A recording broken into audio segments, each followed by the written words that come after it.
Olá, sejam todos bem-vindos ao canal Atalaia.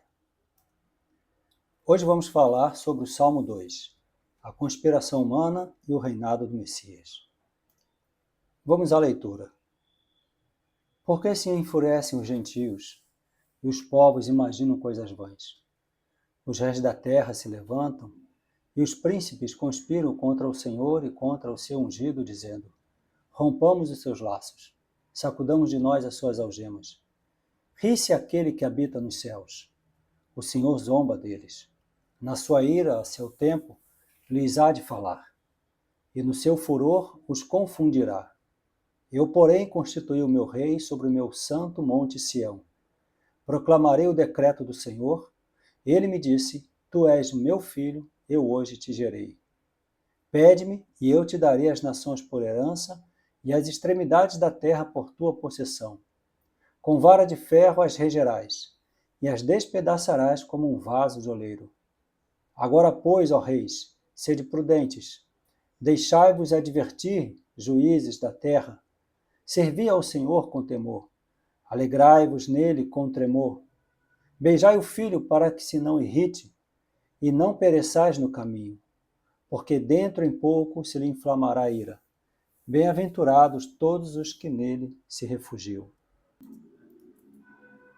Existe conspiração contra Deus e seu Filho Jesus Cristo? Sim, não é teoria da conspiração. Existe uma rebelião deliberada contra o Criador. Mas quem usaria tal insanidade? Reis, príncipes e juízes. A primeira coisa que o texto sagrado nos mostra é que enquanto muitos ainda perdem tempo com discussões sobre a existência ou não de Deus, sobre nossa origem, se viemos do macaco, de alienígenas, do Big Bang, etc., que não passam de distrações, as nações, os poderosos da Terra, os dirigentes globais, presidentes, primeiros-ministros, os reis, príncipes e juízes, por detrás das cortinas, nos bastidores, não somente sabem da existência de Deus, mas também resistem a Ele. Então eles vivem confabulando e imaginando coisas vãs para tentar impedir o governo de Deus e de seu Filho Jesus Cristo. Mas qual a fonte dessa inspiração? O texto mesmo diz: por que se enfurecem os gentios e os povos imaginam coisas vãs? Eis uma das razões: o ódio. O mundo alimenta um ódio por Deus e por tudo aquilo que nesta terra representa a sua pessoa, a sua personalidade e seus atributos. Olha o que Jesus fala em João 15:18. Se o mundo os odeia, tenham em mente que antes me odiou. Então todo ódio perpetrado contra cristãos, contra os servos de Deus, os filhos de Deus, na verdade é um ódio direto contra Deus e contra Jesus Cristo. Ele disse isso: antes eles me odiaram. O mundo me odeia porque eu dou testemunho a seu respeito de que as suas obras são más. Disse Jesus em João 7:7.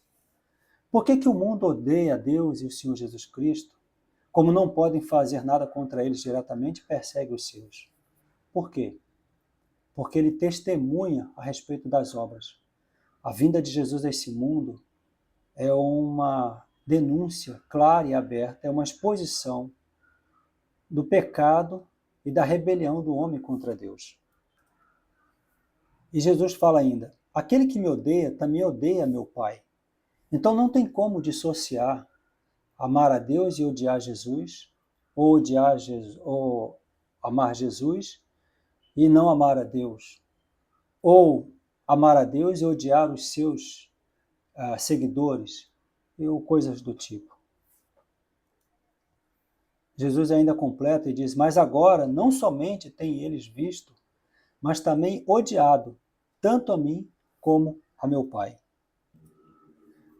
Fica claro que toda rebelião humana, toda oposição a Deus é movida por um sentimento de ódio a Deus. Porque Jesus diz claramente, um dos motivos, porque eu testifico que as suas obras são más. E a mesma palavra que mais é a mesma palavra maligna no original, designada para o diabo e seus demônios. O ser humano tem o poder de produzir um mal no seu coração. tanto quanto os demônios, quanto os anjos caídos. E a vinda de Jesus, morrendo pelos nossos pecados, é uma denúncia, uma exposição dessa mazela, dessa falência da alma e do espírito do homem. Mas olha que interessante. Ao declarar o verdadeiro sentimento por trás dessa oposição a Deus, que é o ódio, por Jesus estar expondo as obras malignas dos seres humanos, ao invés dele se voltar contra o ser humano, muito pelo contrário. A Bíblia diz em João 3,16, Deus amou o mundo de tal maneira que deu o seu Filho unigênito, para que todo aquele que nele crê não pereça, mas tenha vida eterna. E a resposta de Deus, então, a todo esse ódio foi com amor, foi com compaixão, foi com busca e resgate, disposto a pagar o preço maior que fosse possível para resgatar esse homem desse ódio, dessa perdição, dessa condenação. Mas aí alguém vai perguntar, por que as nações rompem com Deus? Por que elas não querem, que tenham laços, algemas? É assim que eles veem a relação de Deus com eles, o interesse de Deus. Os atributos de Deus para eles são como laços, aprisionam eles. Eles não querem se submeter à lei e à ordem do Criador, as quais são para eles como laços e algemas. A humanidade se sente presa à moral e à justiça divinas. Eles não querem o reino de Deus na terra, conforme anunciado por Jesus na oração do Pai Nosso. Venha o teu reino, seja feita a tua vontade, assim na terra como nos céus. Eles não querem a manifestação desse reino visível, nem o reino invisível, nem o reino visível. Eles não querem prestar contas a Deus. Eles sabem o que os espera no final da consumação dos séculos. Diz lá em Apocalipse 20:11. Vi um grande trono branco e aquele que nele se assenta, de cuja presença fugiram a terra e o céu, e não se achou lugar para eles.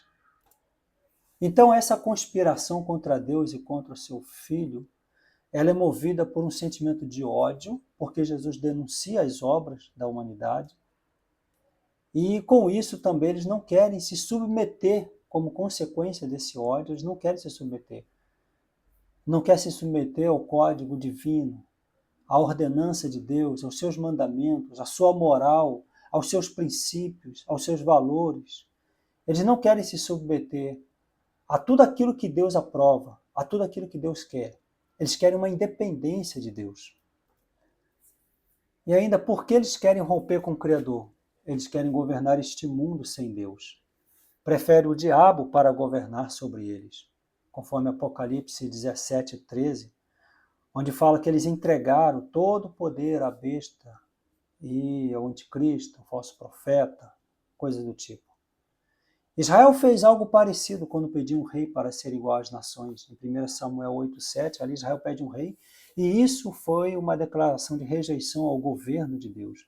Deus disse para Samuel, pode dar o rei, Samuel, a eles. Eles não querem que eu governe sobre eles. Então eles não querem que Deus governe este mundo, eles querem esse mundo só para eles, sem ingerência, sem interferência, sem o governo de Deus. Esse intento dos povos é tudo em vão, como diz o Salmo 33:10. Diz assim, o Senhor frustra os desígnios das nações e anula os intentos dos povos. No fundo, eles sabem que este reino terreno pertence a Deus e ao seu Filho, pois foi criado por ele. Mas eles querem apropriar-se deste reino, que pertence ao Senhor Jesus Cristo, o qual tem o direito legítimo sobre toda a criação. E como diz em João 1, de 1 a 3, diz, a quem Deus o constituiu herdeiro de todas as coisas, pelo qual também fez o universo. Então eles querem se apossar daquilo que não é deles. Esse desejo de não se submeter ao Altíssimo é porque sofrem da mesma síndrome de Satanás, ou seja, querem um reino paralelo, conforme ele desejou, escrito em Isaías 13:14, diz assim, tu dizias no teu coração, eu subirei ao céu acima das estrelas de Deus, exaltarei o meu trono e no monte da congregação me assentarei, nas extremidades do norte. Subirei acima das mais altas nuvens, e serei semelhante ao Altíssimo. Alguns pensam que o diabo, Satanás, ele queria rivalizar com Deus, ele queria destronar a Deus. Isso é impossível, ele sabia que não podia. O que ele sempre quis, desde o princípio, era um reino paralelo. Ele diz no final, serei semelhante ao Altíssimo. Ele queria independência, ele queria um reino próprio para governar. Ele não queria se submeter àquele que o criou. E da mesma forma, ele conseguiu plantar essa semente de rebelião contra Deus no coração do ser humano, lá no Éden, e que se estende até hoje. O ser humano conspira. Por isso o Salmo 2 diz que as nações conspiram contra o Senhor e contra o seu ungido. Ainda na raiz desse ódio, Satanás sabia que não poderia destronar o Altíssimo. Então, conspirou para ter um reino próprio, só dele, governando sobre anjos, como eu disse. Em Isaías 14, 12 fala isso. Depois de sua derrota, ele fez o mesmo no Jardim do Éden. Conseguiu inocular o vírus da rebelião no coração do homem. Gênesis 3, 5. E para fechar essa primeira parte do Salmo 2, até o verso 3, quero deixar aqui uma reflexão. Essa rebelião está na alma de todos os seres humanos, que vivem em constante estado de guerra interior contra o seu Criador. Por isso precisamos da reconciliação com Deus. Ela só é possível por meio de Jesus Cristo. Justificados, pois, mediante a fé, temos paz com Deus por meio de nosso Senhor Jesus Cristo, diz Romanos 5:1. A ideia aqui é de um conflito que foi cessado, de uma contenda que foi extinta, uma dívida que foi paga, com o sangue do Filho de Deus. Portanto, enquanto o homem trata o apelo e clamor divinos por arrependimentos como algemas e laços, como prisões ou limitações, Deus responde com uma esmagadora demonstração de amor e redenção. Ainda em João 3 fala, porque Deus amou o mundo de tal maneira que deu seu Filho unigênito, para que todo que nele crê não pereça, mas tenha vida eterna. Porquanto Deus enviou seu Filho ao mundo, não para que julgasse o mundo, mas para que o mundo fosse salvo por ele. Quem nele crê não é julgado, o que não crê já está julgado, porquanto não crê no nome do unigênito Filho de Deus. Porque o Filho do homem veio salvar o que estava perdido. Mateus 18, 11. E apesar de toda conspiração, rebelião, desinteresse e revolta do homem contra Deus, Deus escolheu o caminho mais doloroso para estender sua mão e demonstrar o seu amor. Isaías 53 diz, certamente ele tomou sobre si as nossas enfermidades e as nossas dores levou sobre si. E nós o reputávamos por aflito, ferido de Deus e oprimido. Mas ele foi traspassado pelas nossas transgressões e moído pelas nossas iniquidades. O castigo que nos traz a paz estava sobre ele, e pelas suas pisaduras fomos sarados. Todos nós andávamos desgarrados como ovelhas. Cada um se desviava pelo seu caminho, mas o Senhor fez cair sobre ele, Jesus, a iniquidade de todos nós.